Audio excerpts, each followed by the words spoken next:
各位朋友，大家好啊！歡迎嚟到門前直樹嘅頻道。啱聽啱睇嘅朋友，記得分享、留言、點讚、訂閱，仲有記得撳埋個鐘仔。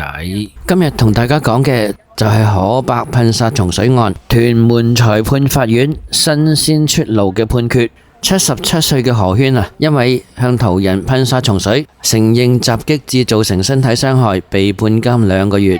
不過獲得緩刑2年，另外要賠償事主2000蚊。點解會有個咁嘅判決呢？事主要求5萬蚊，點解會最後只獲得賠償2000蚊？等我同大家詳細講解。第一部分，案件基本事實。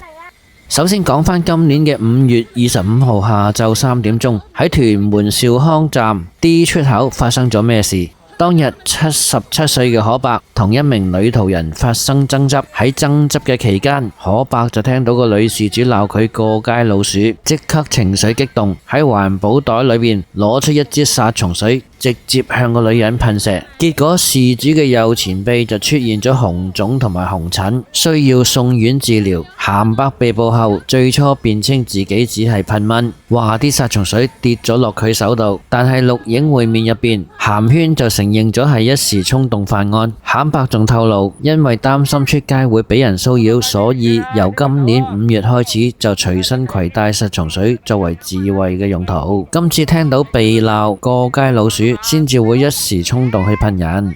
第二部分，法庭求情重點。去到9月30號，加藤圈喺屯門裁判法院正式承認控罪。辯方律師喺求情嘅時候，重點強調咗幾樣嘢。第一，可伯當時係因為被鬧過街老鼠，一時衝動先至會反擊，並非蓄意襲擊。第二，可伯而家嘅處境相當淒涼，佢已經同老婆分居，現時住喺老人院，積蓄被5個仔女所謂嘅攞晒，只能靠綜援為生。佢身體狀況亦都唔好，手指骨折未愈，仲要做小腸氣手術。第三，辯方強調可伯係因為上過電視節目之後，經常俾陌生人指指點點講閒話，生活備受困擾，因為呢啲壓力佢先至會帶殺蟲水自衛。另外，事主要求可伯賠償5萬蚊，事主嘅理據就係有3點。第一，因為呢單案令佢成為公眾人物；第二，傷勢用咗3個星期先至痊癒；第三，佢而家唔夠膽踏足涉案範圍。第三部分，判刑理據分析。喺今日，處理主任裁判官鄧少雄正式判刑。法庭考慮咗幾個因素。首先，感化報告顯示可伯已經學會咗避免同人衝突，所以唔建議感化令，呢個係一個正面嘅評估。其次，法庭要求平衡懲罰性同埋可伯嘅實際情況。可伯係77歲老人家，身體唔好，現時住喺安老院，靠綜援為生。如果即時入獄，對佢嘅身體同心理可能造成嚴重影響。但係法庭同時要考慮到襲擊罪行嘅嚴重性，噴殺蟲水係一種襲擊行為，造成咗事主嘅身體傷害，所以法庭判處監禁2個月，但係批准緩刑2年。咩叫緩刑2年呢？即係話，如果可伯喺未來2年內唔再犯案，就唔使坐呢2個月監。但係如果佢喺呢2年內再犯事，就要將呢2個月嘅監禁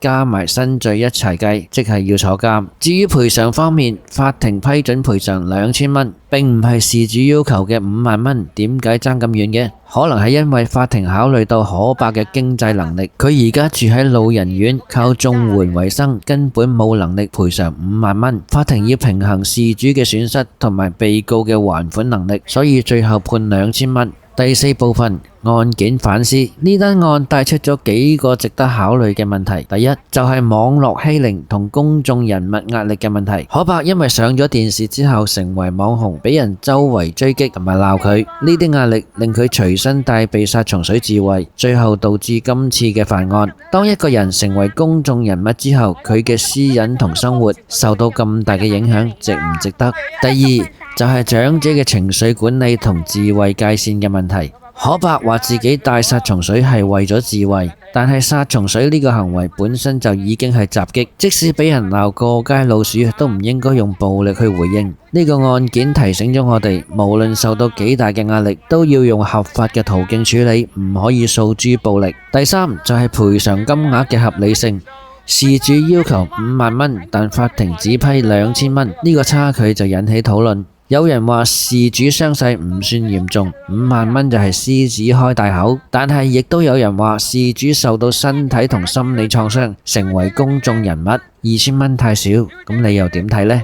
第四就係緩刑制度嘅意義，法庭判監2個月，但係緩刑2年，係希望俾可伯一個改過自新嘅機會，呢個係法律嘅人性化一面，但係同時緩刑都係一個警告，如果可伯喺呢2年內再犯事，就要坐監。結尾總括嚟講，可伯噴殺蟲水案正式判刑，監禁2個月，緩刑2年，賠償2000蚊。呢個判決平衡咗懲罰性同埋可伯嘅實際情況，仲有社會公義。一個77歲嘅老人家因為一時衝動，最後要面對法律嘅裁決。呢個案件提醒咗我哋，無論受到幾大嘅壓力，都唔可以用暴力去解決問題。好啦，今日就講到呢度。如果中意呢條片嘅，記得俾個 like 同 subscribe。有咩睇法，歡迎喺下邊留言討論。我哋下次再見，拜拜。